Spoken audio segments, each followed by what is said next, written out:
Ya, pemirsa Anda masih menyaksikan Market Opening dan kita lanjutkan kembali perbincangan bersama dengan Catherine Vincentia, analis dari MNC Sekuritas. Ya, Mbak Cathy, tadi sudah disampaikan begitu. Anda melihat berdasarkan pengamatan dan analisis dari MNC Sekuritas terkait dengan kondisi market saat ini, apakah memang ada switching investasi ataupun bahkan bisa dikatakan switching investornya begitu, beralih kepada jenis investasi lain menurut Anda? Ya, sebenarnya kita bisa bilang ada kemungkinan karena memang kita lihat dari turnover atau nilai harian perdagangan ya, Iya. itu menurun cukup signifikan ya, karena memang kemarin peak-peaknya di tahun 2020, akhir di tahun 2020 itu Desember masih cukup tinggi dan memang puncaknya ada di bulan Januari itu hampir mencapai 20 triliun per harinya untuk average daily trading ya. Nah, kemudian kita lihat di bulan Februari dan Maret itu mulai menurun hingga bulan April ini sekarang average daily tradingnya itu di bawah 10 triliun. Nah, kita lihat kan itu cukup signifikan ya untuk penurunan dari average daily trading. Makanya mungkin kita lihat beberapa pergerakan itu kan seperti tadi yang range IHSG yang kami sampaikan juga mungkin menyempil begitu ya.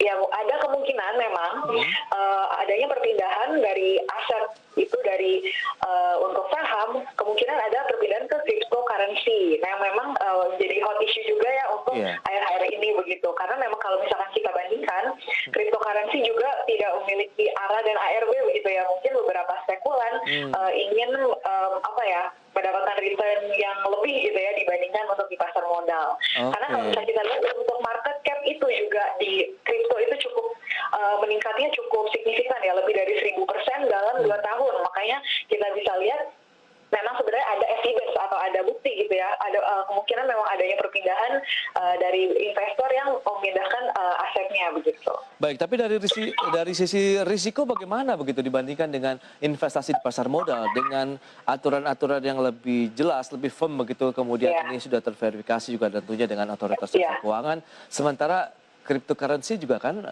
belum ada aturan jelas yang mengaturnya di Indonesia. Betul.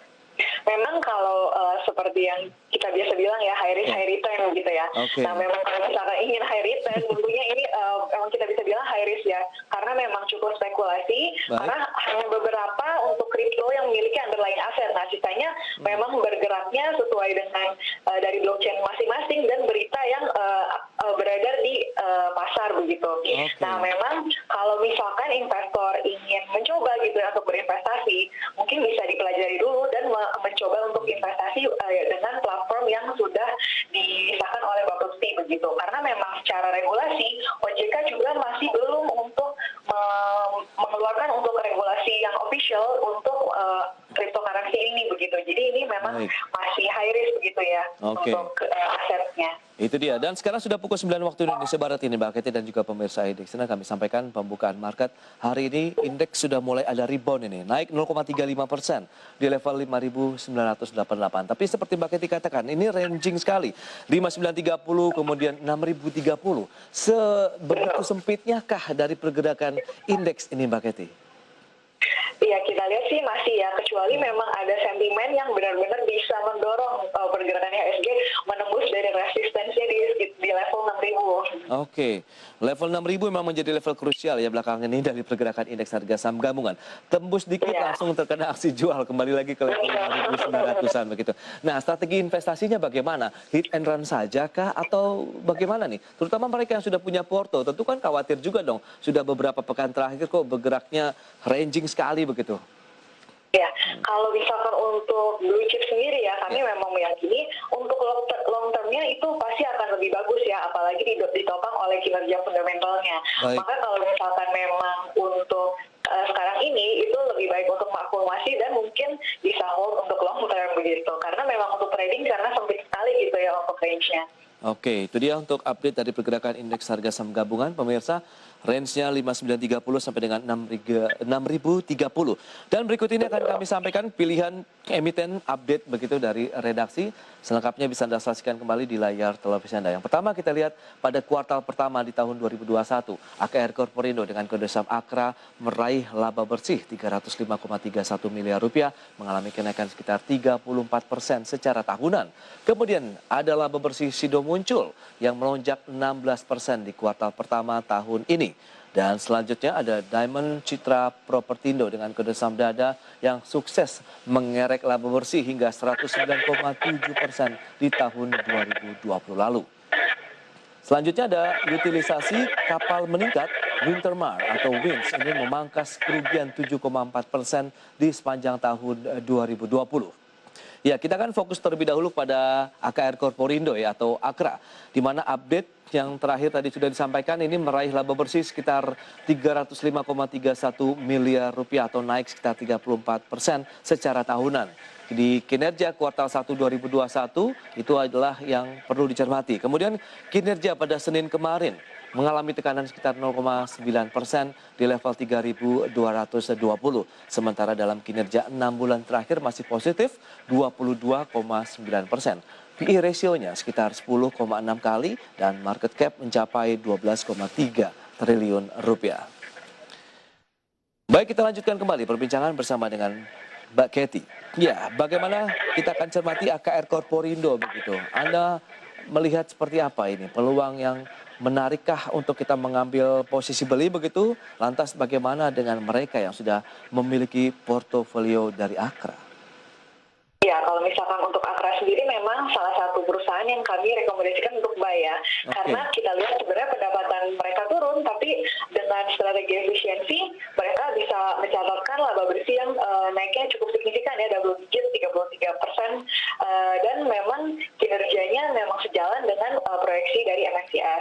Nah, kalau untuk di 2021 sendiri kita memang melihat adanya beberapa katalis untuk AKRA, yaitu penjualan dari lahan kawasan industri JIP, di mana memang dari Omnibus Law dan CAC itu menjadi katalis positif juga karena akan menarik investor asing untuk berinvestasi di JIP ini. Kemudian AKRA juga tidak ketinggalan ya untuk membangun EV charging station ya atau electric vehicle yang bekerja sama dengan BP. Nah, kita menargetkan untuk harganya sendiri di target price itu untuk long term di level 4.200. Nah, untuk supportnya sendiri jangka pendek ada di level 3.070 dan resistance di 3.360. 3.360 berarti range-nya antara 3.070 sampai dengan 3.360 begitu Mbak? Ya, itu untuk short term-nya, tapi kalau untuk long term-nya kita memang masih percaya AKRA itu akan lebih baiknya untuk target price makanya di 4.200. Sampai dengan 4.200. Secara fundamental sendiri berarti diversifikasi usaha yang sudah dilakukan oleh AKR Corporindo ini semuanya nampaknya memberikan earning yang menarik begitu ya Mbak ya?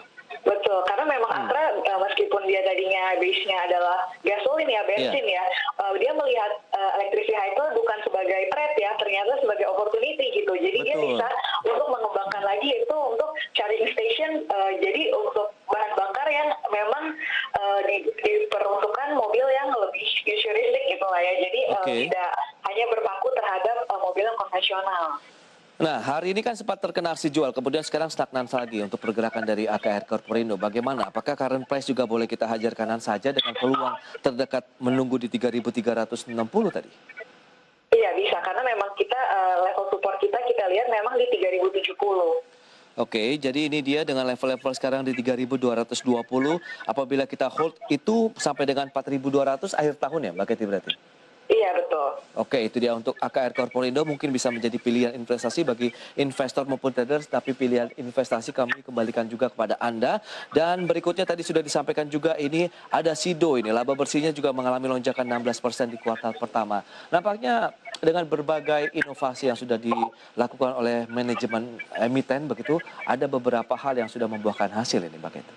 Iya, betul. Memang kalau kita lihat Sido itu memang cukup inovatif ya, karena selalu mengeluarkan produk-produk yang memang cocok dengan kondisi masyarakat sekarang gitu.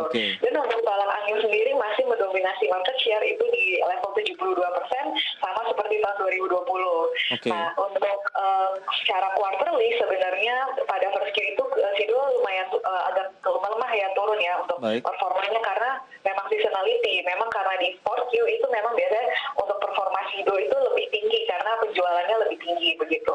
Dan untuk tahun 2021 memang akan launching juga beberapa produk, yaitu untuk ready to drink ya, herbal, minuman herbal yang memang cukup baik untuk masa-masa pandemi ini karena memang semua orang kan membeli vitamin begitu ya, untuk membeli herbal drink yang untuk meningkatkan imun tubuh. Maka ini memang cukup baik untuk menambah revenue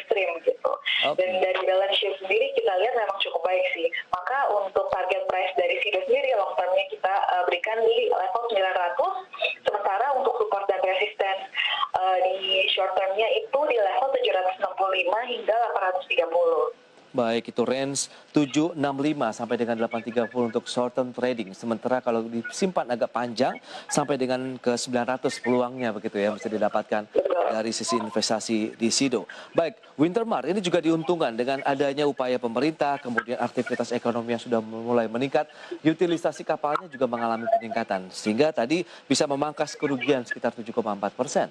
Bagaimana Anda melihat dari Wintermart sendiri? Ya, kalau misalkan untuk tahun ini ya mungkin akan lebih terdampak positif lagi dengan adanya peningkatan dari harga oil and gas di atas 20 US dollar per barrelnya. Kemudian juga dari peningkatan outlook harga minyak ini memang memberikan potensi untuk pendapatan kontrak yang lebih baik bagi WINS dan dari meningkatnya aktivitas eksplorasi terutama pada offshore. Namun memang WINS itu tidak termasuk dalam coverage kami, makanya kita tidak memberikan rekomendasi. Oke, netral saja berarti untuk WINS ya? Betul. Baik, nanti kita akan bahas di segmen berikutnya beberapa saham yang Anda rekomendasikan ini untuk investor maupun traders Mbak Kety. Ya, pemirsa jam beranjak dari tempat Anda, kami akan kembali sesaat lagi.